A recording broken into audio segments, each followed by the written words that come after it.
Hallelujah. Tuni det somni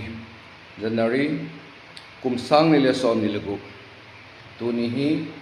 Lengpui Airport Priel Romamin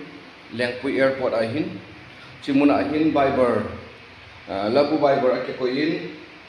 ai thada ko ki lagu Bible amlo yesun kayang tu chung hin ho thada ko ki ho pung la le la dei han khat to Bible hi kasim sahin vel ni vel thum kasim zawa hi chi hi in sungmi ngai lut cha te zo sen achi na chi teng wala Bible ang sunga sahin na court no mo jong le sunga hi abona kaiman pathin to ka ke hona chi Bible ko na hi ya ram phatik mak ki bor sa jong ahin pathin in asim zo siring pathei bu da lung mo na hi hanlang chi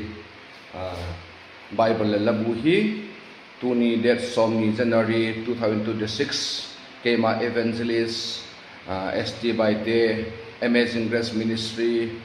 Asia member khat jong kahin chi hi kanpin